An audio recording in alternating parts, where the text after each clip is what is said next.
할렐루야. 오늘 하루도 좋은 한날을 우리에게 허락하신 성삼위 하나님의 성호를 찬양드립니다. 오늘은 시편 60편 1절로 12절의 말씀을 가지고 하나님의 약속이라는 주제로 우리가 묵상한 것을 나눠봅니다. 여러분, 사회적 의인이라는 말이 있습니다. 이 말은 누군가 불이익을 받거나 위기에 처했을 때 용감하게 끼어들어서 사태에 도움을 줄 수 있는 사람을 가리키는 용어가 바로 사회적 의인이라는 용어입니다. 하지만 요즘 사회적 의인이 자리 잡기 어려운 시대가 아닌가 생각을 하게 됩니다. 왜냐하면 괜히 끼어들었다가 피해를 입어도 그것에 대한 사회적 보상이 별로 없는 상황이라 남의 일에 끼어들지 말자라는 어떤 암묵적인 동의가 대세가 된 세대가 지금 요즘 세대가 아닌가 생각을 하게 됩니다. 그런 차원에서 사회적 의인이 참 그리운 시대가 이 시대가 아닌가 생각을 하게 됩니다. 요즘 코로나19 사태로 인하여서 사회적으로 모두가 힘들어하고 있는 때에 가족이 반대하고 있는 상황에서도 60대의 한 여의사가 짐을 싸들고 현장으로 달려가는 모습을 보면서 참 용감한 그런 사회적 의인이시구나라는 생각이 들었습니다.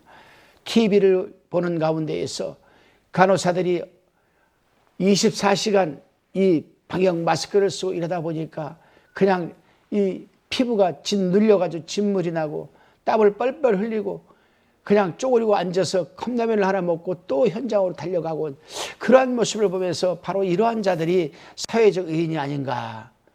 사회를 위해서는 이런 용감한 사회적 의인이 늘어가야만 하는 것은 당연한 것인데 남의 이야기일 때는 존중하다가도 내 주변의 사람이 끼어들어 하려고 할 때에는 말리는 적극적으로 말리는 그러한 마음은 도대체 어디서 나오는 것일까? 한번 생각해 보았습니다.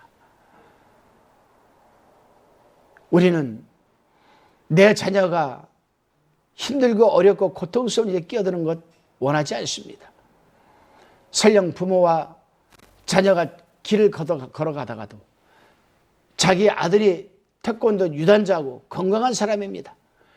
근데 지나가다 보니까 한 개날픈 여인이 불이익을 당하고 있습니다. 알지 못하는 사람한테 손찌검을 당하고 있습니다. 그럴 때 아들이 끼어들려고 하자 부모가 그러지 마라, 빨리 가자, 네가 왜 거기 이렇게 끼어드냐, 이런 모습을 보면서 과연 이 사회가 너무나 이기적이고 너무나 독선적인 성향으로 흘러가지 않나라는 생각을 하게 됩니다. 오늘 본문 12절에 우리가 하나님을 의지하고 용감히 행하리니 저는 우리 대적을 밟으실 자심이로다라는 말씀에서 보듯이 누군가를 의지하고 기댈 수 있는 것은 큰 복이 아니겠습니까? 그것이 부모와 가족, 친지여도 좋지만 무엇보다도 하나님을 의지할 수 있는 이에게는 참 든든한 배경이 되지 않나 생각을 하게 됩니다. 본문 1절로 4절까지의 묵상의 나눔입니다.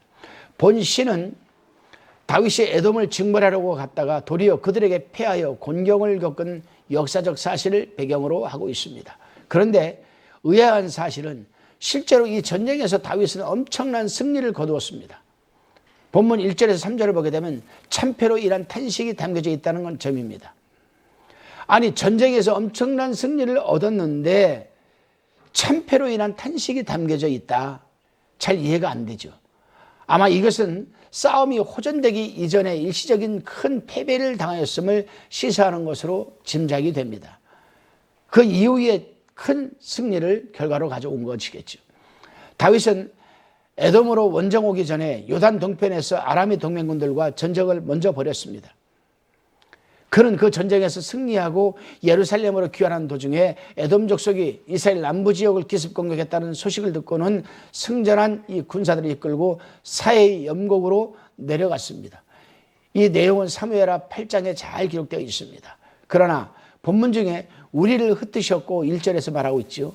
2절에서는 땅을 진동시키고 또 3절에서는 비척거리게 하는 포도주로 우리에게 마시우셨음이라는 내용으로 볼 때에 다윗은 그들과의 교전에서 일시적으로 패배한 것으로 보입니다. 전쟁을 하기만 하면 항상 승리를 거두게 하셨던 다윗에게 그 패배는 대단히 뼈아픈 체험이 아닌가 생각을 합니다. 그는 하나님이 더 이상 자신과 함께 하시지 않는다는 두려운 생각도 해보았을 것입니다. 그러나 그는 곧 자신의 생각이 잘못되었음을 깨닫게 됩니다. 그렇습니다, 여러분. 하나님께서는 때때로 당신의 자녀들에게 시련을 주시지만 그들을 지키시겠다는 거룩한 약속에 의하여 곧 회복시킨다는 그런 믿음과 확신이 우리에겐 중요합니다.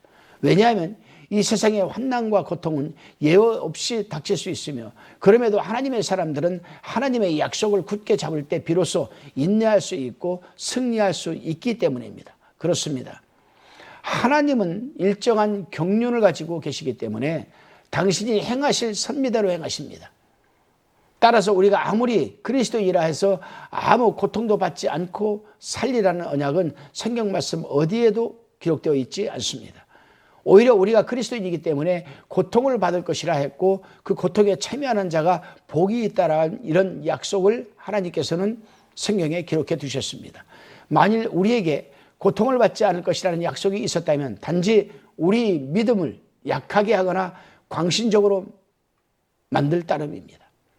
따라서 우리에게 그 어떤 고통이 온다라면 분명 그 고통은 우리의 믿음을 더욱 단단하게 만들어줄 복의 근원이 될 수도 있다는 사실입니다.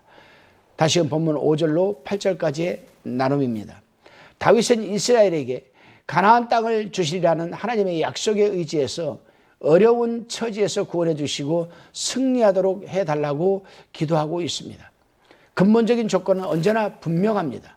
겉으로 보기에는 어려움과 고통을 당함이 극심하지만 이스라엘에 대한 하나님의 사랑은 언제나 변함이 없으신 것이고 오늘날 우리에게도 똑같은 적용이 됩니다.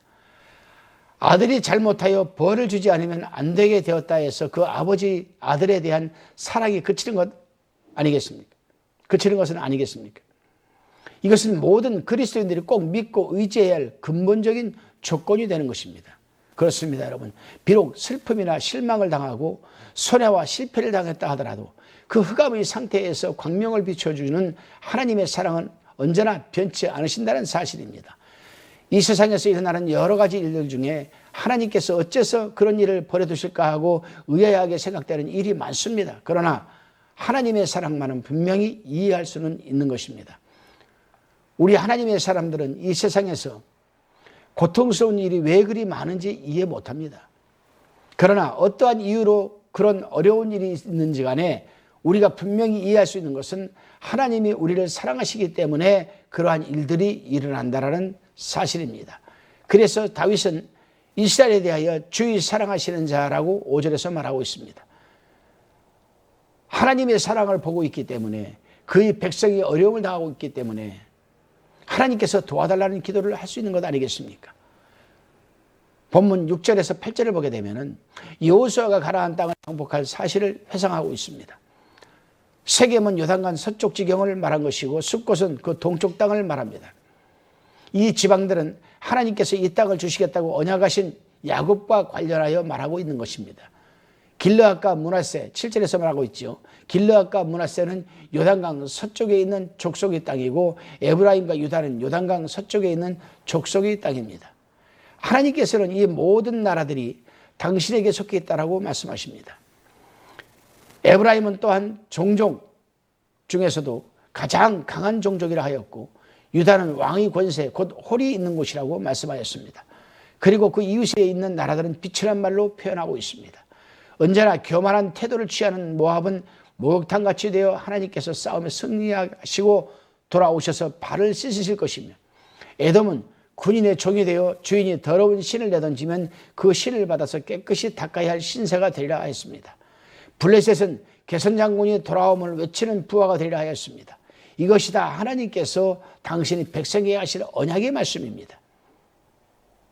하나님의 말씀은 언제나 일적도 변함이 없이 역사적으로 그대로 성취해 간다는 사실을 보게 될 때에 우리는 성경 말씀을 결코 소홀히 해서는 안 된다는 사실입니다. 다시금 본문 9절로 12절까지의 묵상의 나눔입니다. 이제 다윗은 9절에서 이러한 모든 언약을 성취하게 할 자가 누구냐라고 지금 묻고 있습니다. 그렇습니다. 오직 하나님만이 성취하게 할 수 있는 것입니다. 여기 견고한 성이란 말은 아마 에돔의 수도 페트라를 말한 것 같은데, 이것은 함락시키기 어려운 위치에 처해 있습니다. 오바댜서 1장 1절로 4절의 말씀을 읽어보면 얼마나 견고하게 서 있는지 알 수가 있습니다. 그렇습니다. 하나님께서는 현재에는 이스라엘이 패망을 당하게 버려두시지만은 소망하는 바 승리로 이끌게 하실 것입니다. 왜냐하면 다윗이 고백하고 있는 것처럼 하나님은 우리 대적을 밟으실 자이기 때문입니다. 실제로 사무엘하 8장을 읽어보면 과연 이스라엘은 후에 대승리를 거두게 됩니다. 그렇습니다. 에돔 사람들이 배 위에서 다윗을 공격해 들어왔을 때에 다윗이 놀라고 겁냈을 것은 당연하지만 다윗이 그러한 상황에서 제일 먼저 생각한 것은 그동안 수많은 전쟁을 치르면서 경험한 전술과 승리한 자신감 등을 먼저 생각하는 것이 아니라 하나님께 도움을 청해야 되겠다라고 생각하는 이 부분 굉장히 중요한 부분입니다. 바로 그러한 부분이 하나님을 흡족해 하는 것이고 하나님이 도와주는 것 아니겠습니까? 그렇습니다. 이와 같이 우리 하나님의 사람들 또한 어려움을 당할 때 제일 먼저 하나님께 도움을 구해야 하는 것입니다. 우리의 지식과 지혜와 어떤 인맥, 환경을 통해서 그 문제를 어려움을 해결하려고 하지 말고 하나님께 도움을 구해야 하는 것. 그렇습니다. 그럼에도 불구하고 어려움을 당하면 세상에 가진 일은 다 해보고 마지막에 가서야 하나님을 생각하는 사람들이 너무도 많다라는 사실입니다. 우리 하나님의 사람들은 우리가 당하는 모든 일에 하나님이 친히 간섭하심을 믿고 필요한 때에는 즉각적으로 하나님을 향하여 인도하심과 사태 해결을 해달라고 간구하지 않으면 안 되는 것입니다. 오늘 하루도 여러분들에게 어려움이 처해 있습니까? 또 어려운 문제에 지금 봉착되어 있습니까? 여러분의 지식과 지혜와 살아온 삶의 경험을 통하여서 해결하려고 하시지 마시고 하나님에게 간절히 간구하십시오. 분명 하나님이 당신의 뜻이라면 또 그리스도 안에서 우리들이 살아가고 있다면 하나님은 그 문제를 해결해 주실 것입니다. 기도드리시겠습니다. 주님, 국가적으로, 사회적으로, 이웃적으로, 교회적으로, 가정적으로 어려운 일이 발생했을 때에는 용감한 의인으로서의 기질을 발휘할 수 있도록 인도하여 주시옵고 또한 우리가 어려운 일을 당하는 것은 그만큼 하나님께서 우리를 사랑하신다는 사실을 깨닫게 하여 주시옵소서. 더욱 겸손한 자세로 하나님께 즉각적으로 도움을 청하고 성실한 엎드리는 자세를 취하게 하여 주시옵소서. 감사드리옵고 예수님의 이름으로 기도드리옵나이다. 아멘.